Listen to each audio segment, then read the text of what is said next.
Ladies and gentlemen, welcome to the second USAT Qualifier Series event of the year here on this Mother's Day, the 2024 Easton Foundation's Gator Cup, coming to you from the beautiful Easton Newberry Archery Center in northern Florida.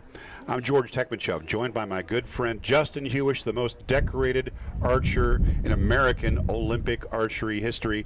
Justin, you're here for USA Archery's live coverage of the Gator Cup, brought to you by Datacorp Fund Services and Verona Real Estate Group. You had a pretty good run headed toward the finals, but one reason you're here. Yeah, unfortunately, I fell victim to the hands of our #1 archer in the United States, Brady Ellison. I didn't embarrass myself, but, it was a good showing. Well, anytime that you can find yourself in a semifinal or a quarterfinal, in this case with Brady, you've come a long way. So we'll talk some more a little bit about how the shooting went. But right now, we are looking around the venue. The wind has picked up a bit. The temperatures increased nearly 10 degrees in the last 2 hours. Earlier today, perfect conditions. Right now, it's a final for a USAT event, so we're about to get going with our first match. We've got a total of 6 gold matches for you across the compound, barebow, and recurve disciplines, including stars like Jimmy Lutz, Braden Galantine. We're going to be seeing Catalina Noriega, and we're going to be seeing Liko Arreola versus Olivia Dean in just a moment, as we are about to start with our first match, which is going to be the women's compound gold medal final. Let's take it down to the field of play and get rolling with our first match of the afternoon. Looking forward to this one, Justin. I think that these two young ladies are, as you mentioned earlier before we went on, some of the youngest, yet some of the most talented shooters we've seen come along in quite a while.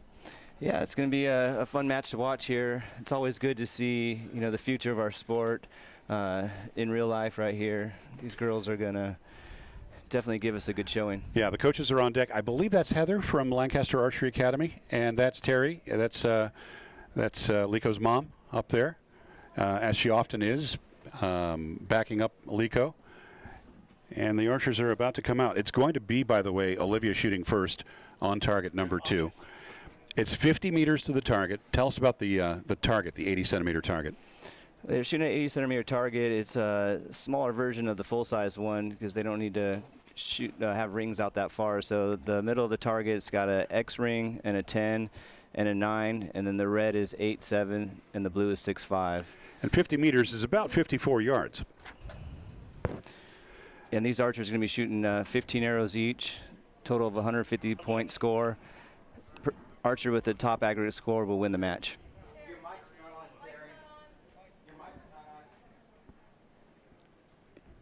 And the DOS is about to introduce the shooters. Women's compound event on target number 1, Liko Arreola.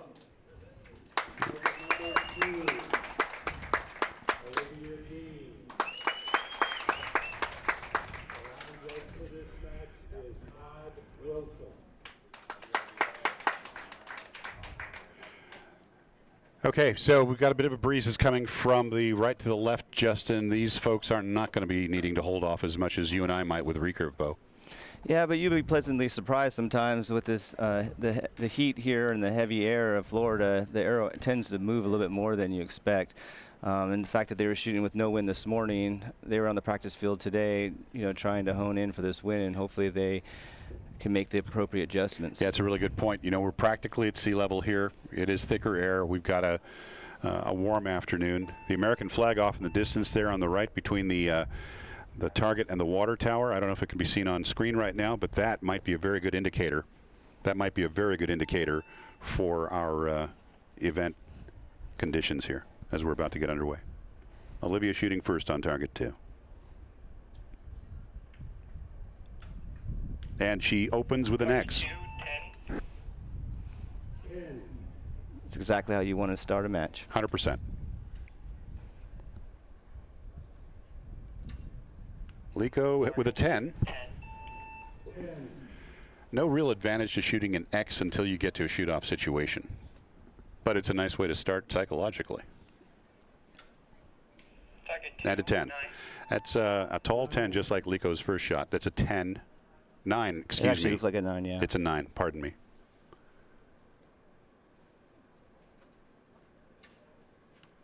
Target Liko with a 10 right on top of that arrow, stacked them. Yeah, her arrow's a little bit high. She might want to give a couple clicks and bring it down to the X just in case. Well, because they're all touching. And another 10 there for Olivia, so she's got a 1-point disadvantage on paper. We'll see what happens with Liko's shot here.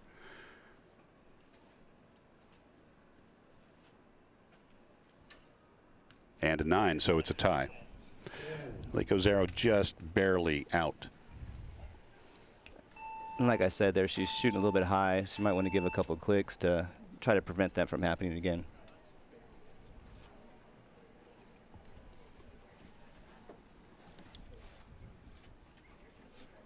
Personally, I'd rather be just a little bit on the high side than on the low side, but your point is well made. While they're scoring out there, folks, remember, mark your calendars, because the 2024 USA Archery Coaches Workshop is headed back to Colorado Springs, taking place September 21st through the 22nd. It's a can't-miss opportunity for any coach who wants to take their skills to the next level. There will be more information coming out soon about the 2024 virtual symposium as well. Now, that's going to be in June to August with sessions online, recorded. Registration details for both these events will be posted soon and sent out to members, instructors, and coaches of USA Archery. Target 1 is 10, 10, 9. And our official scores are rolling in from the folks down there with the scoreboards. 2 is X, 10, 9. And it's in the books. That's a tied score. For the second end, we'll continue with the same shooting order that we started with, just like any other match play.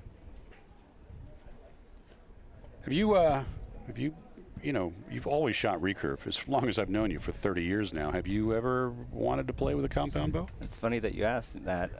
I recently have decided that next year I want to shoot Redding, and everyone wants me to shoot my recurve, but I feel like that would be a little bit tough for me. And I've never really shot a compound before for a score, so I'm looking forward to trying it out next year. And after all, I'm going to be turning a master, so might have to join the master division. Don't do this to me. I can't wrap my mind around this. I was having dinner with Jay Bars last night, and Jay mentioned he saw something, and I don't know if you want me to mention it or not, but let's just say that it was a sign of the years that have gone by, and we'll just leave it at that. My sight's not what it used to be. Yeah, well, all right.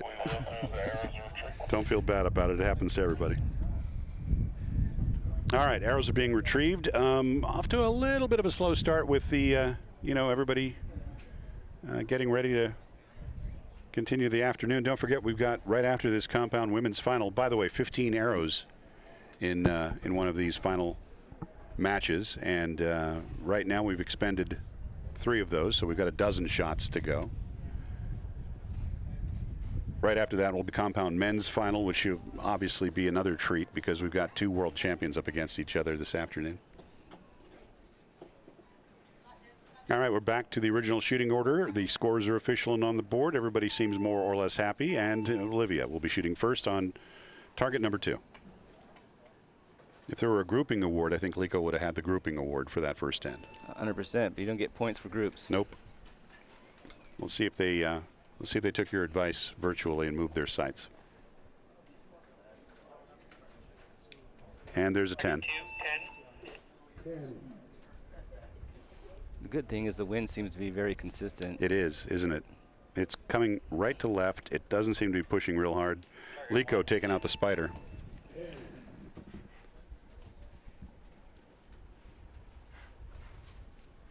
You notice a lot of interplay between Liko and her mom. And there's a 10 for Olivia. I think almost every shot Liko tends to look back, talk to mom, get some feedback. It's obviously a winning combination. Yeah, you tend to see archers do that sometimes. Every archer is different. Some like to stay in their own zone and look straight ahead, and sometimes they like to turn back and get some moral support, or maybe someone has some advice for them for the next shot. Liko's form looked okay. I can't really explain that 8, but there is a 2-point advantage right there, no matter what Liko does now. Yeah. Just hope she can put it in the middle and keep it. Yeah, keep the match close. Yeah, there it is. Yep. So yeah, there's no explaining that 8. It was on the upwind side. Obviously, she didn't get pushed. Maybe she felt something and decided to aim off. I doubt it, honestly. Yeah, you know, at this level, it could be a little bit nerves. All sorts of things. Yeah, A just little a little bit of a bad shot. Yeah, we have shooting recurves the advantage of not being real sensitive to torque, but with compounds, you've got to be very cognizant of the pressure your hand is putting on that bow grip. That is a big deal for the compound shooters, and you know, it could be one of a dozen reasons why something like that can happen. You know. Yeah, she didn't look to be too surprised after the shot, so hopefully it's just an anomaly and she gets back on track. With that first 6 arrows complete, we've got 9 shots to go, 2-point separation in favor of Olivia Dean. And as we've seen many times before, 2 points is not too many to keep someone from coming back, but it is still a uphill climb. Yeah, in the compound division, sometimes it can be. Is X 10. But the wind being the ultimate neutralizer, you can see a lot of different things happen. You know, it is. You're right. It's an equalizer in a neutralizer, and it is my friend. I always used to try to say, because you can't fight the wind. You might as well try to use it to your advantage. Everybody's got to deal with it the same, pretty much. Ain't that the truth? I'll say this about this venue. You know, we're right smack in the middle of northern Florida. It's pretty much equidistant to the ocean and the Gulf, right? And there's not a lot to hold the wind back. There's a lot of trees, but there's no big geographic features to hold the wind back. If the wind's coming, it's unrestricted pretty much. And seems to be picking up here too. Yeah, it sure does. That's why I brought it up. I mean, it's starting to look a little like Chula Vista out there. Except going in the wrong direction. Well, yeah, yeah. Sometimes it blows the other way, to Santa Ana's, but you're right. Normally it goes the other direction.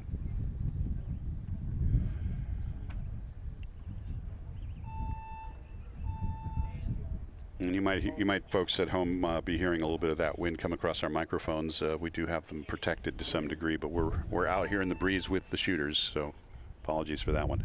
Liko is now shooting first since she is behind, score-wise. And another X for Liko.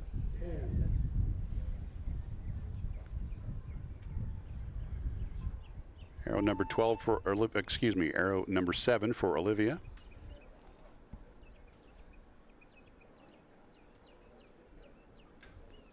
And a 10.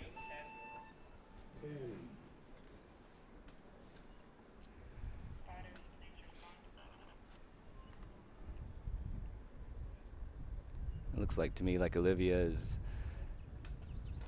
punching the release in the wind to get through the shot, and sometimes with the compound, that's something that's an advantage in this kind of wind. It can absolutely be. We've seen so many examples of what a lot of folks might refer to as punchers prevailing in windy conditions, because you have the ability to make that thing go when you want it to go.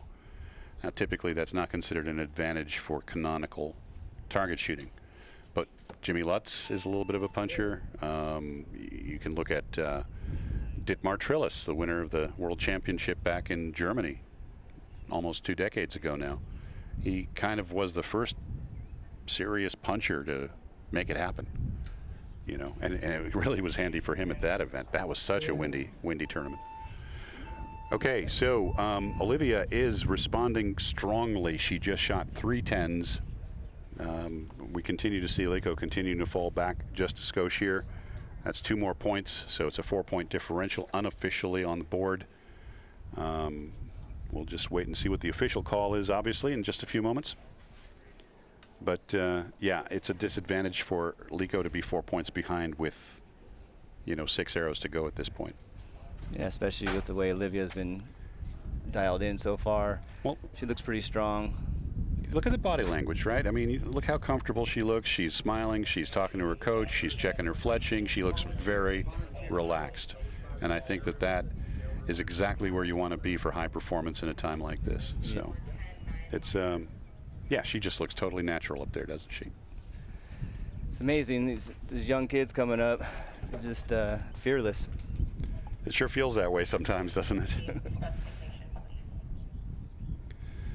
Well, the scores are being tabulated, and I want to tell you about something else going on right now. The USA Archery Sweepstakes.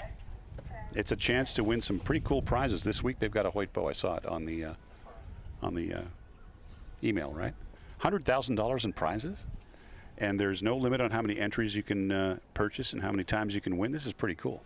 Sweepstakes entries can be bought through August 1st, and you can pick your favorite club at the point of purchase to donate a big portion, half of each entry fee, to the club of your choice. So that's a pretty cool thing USA Archery is doing, a real cool way to get your hands on some top-line gear from all the different manufacturers out there. I've seen bows from Hoyt and Win, and I've seen arrows from Easton, and just, you know, you name it, you have a chance to win it. Pretty cool. And how are you getting, what do you have to buy merchandise? I think you buy a ticket, or it's all right there on usaarchery.org, and pretty cool thing.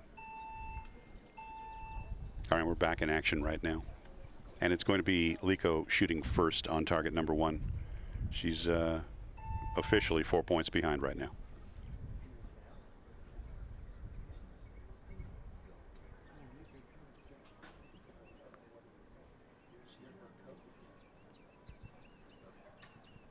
And another 8, and it's in the same hole as that first 8. It's something technical is happening there. Either that or she's just misreading the wind here. Same hole Hard to twice, say. but the wind was lighter this time. All right, door opens just a crack, right? Olivia checking to see who's knocking, because that was just, you know, a 9 at this point. It's not going to hurt her that much. Basically a 4-point difference. There's an X. There's a 10. It's just out of the X-ring. Real close to the X-ring. And there's a 9. Now things just maybe got interesting. Liko's 3 points down from perfect right now with 2 arrows, and 2 points down for perfect from, it's a 3-point differential in favor of Olivia. All right, Liko's got herself a 9 there, so she's got a string right across the top. To your point earlier, it looks like she's shooting a little tall.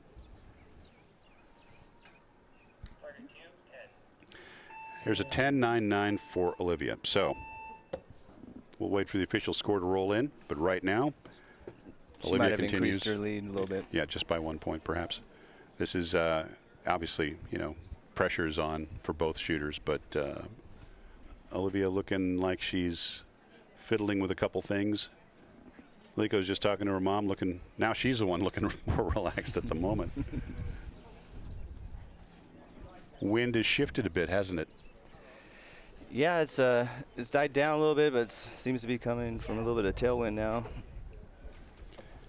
You've been shooting a lot of the events for the last couple of years, Justin, and you made it all the way to the top 16 in the Olympic trials process here in the USA. You got more USAT events on your calendar coming up this season? Yeah, I'm registered for all of them. Looking forward to SoCal in 3 weeks here, back in sunny California, and just take it one tournament at a time. Registration is open for SoCal right now. The Easton Foundation SoCal Showdown, as well as the Rebel Gear Buckeye Classic, the WIOIST JOAD Target Nationals, and JOAD US Open. The 2024 World Archery 3D Championship Team Trials is open right now.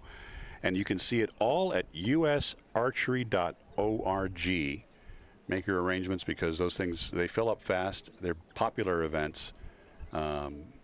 If you're on the bubble about whether you should be going to a USAT event or not, I'm going to say go. You'll never know how ready you are until you go. Don't feel like you got to be the Wednesday night league champion before you're good enough or whatever. That's my, you know, lesson that I had many years ago was if you feel like you got to wait till you're ready, you'll wait longer than you should have. Just like anything in life. It seems that way, doesn't it? It seems like a long time ago when you entered your first USAT event and made your mark. It was.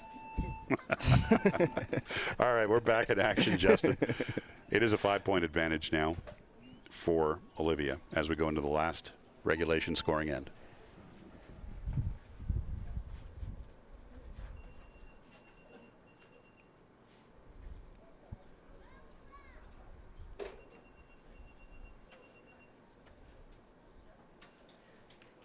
Ten points. So you want to start it out. Put the pressure on Olivia now. How did her form look to you? She looked good.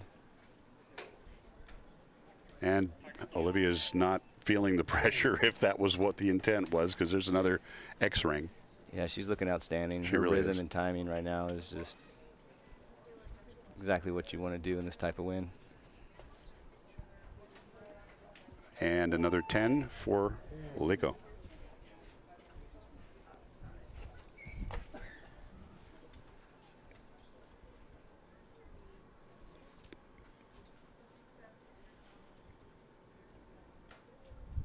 Oh, an 8.